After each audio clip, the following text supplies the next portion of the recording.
Okay, this is chapter 5.4, factoring quadratic expressions. So factoring is rewriting an expression as a product of its factors. The first thing you need to know is how to find the GCF, which is the greatest common factor. To find the GCF of an expression, you must find the factor with the greatest coefficient and exponent. So we have two expressions right here, and we're going to try to find the greatest common factor, and that's the first thing that we're going to take out of the expression. So 6 would be the biggest common factor out of this equation. So we take that out and leave everything else. And we take 6 out of everything. So 2x plus 4. And the same thing with the next one. 3 would be the greatest common factor. So we'd have everything left over like that. Next we're going to be learning how to get two binomial factors, which is what we get from a quadratic trinomial, which is represented as ax squared plus bx plus c. You'll find two factors that produce a product of ac but add up to b. Here's an example of that. Factoring when ac is greater than 0 and b is greater than 0 also. Here's our two expressions.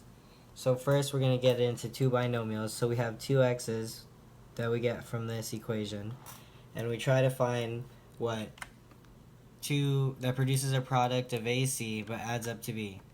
So what produces a product of AC that add up to B would be a 4 and a 2. And you know, let's check that on the side.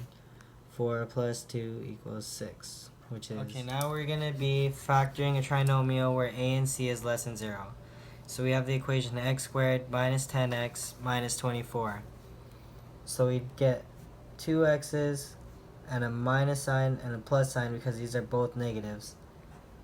And we're going to try to come up with something that multiplies to negative 24 but adds up to negative 10. So a negative 12 and a 2 would multiply to negative 24, and negative 12 plus 2 equals negative 10, which is our b. So that's right. Now we're factoring when a is not 1. So we have the equation 2x squared plus 11x plus 12. And you're going to have to keep coming up with two binomials till you figure out one that adds up to b.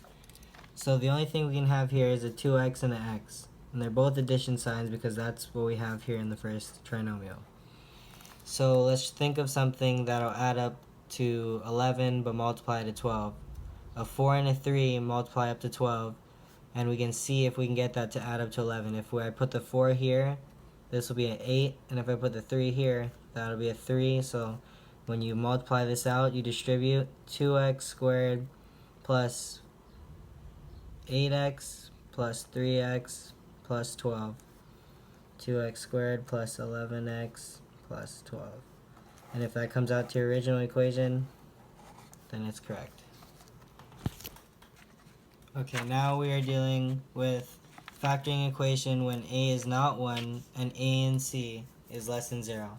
So we have the equation 18x squared plus 24x minus 10. So first we would take out the greatest common factor, the GCF of this trinomial. And the greatest common factor would be a 2. We take that out and we get 9x squared plus 12x minus 5. And from that, then we can make it a factored binomial. So we'd have a 3x, 3x, and then what could multiply up to negative 5 but add up to 12? And that'd be a negative 5 and a 1, positive 1. And when we multiply that out, we'd have 9x squared minus 15x plus 3x minus 5. And that would come out to 9x squared minus 12x plus 12x minus 5. Okay, next we're going to be dealing with perfect square trinomials. And we have two forms, or two equations, which is a plus b squared equals a squared plus 2ab plus b squared. And we have a minus b squared equals a squared minus 2ab plus b squared. And so we have an example of a perfect square trinomial, and it'd be 25x squared plus 90x plus 81. And so to find the perfect square binomial, you would just find the two perfect squares, that's the a and the c. So a perfect square that goes into 25 would be 5, because 5 times 5 is 25. And for C, 81, 9 times 9. So you just get 5 plus 9, or 5x plus 9 squared.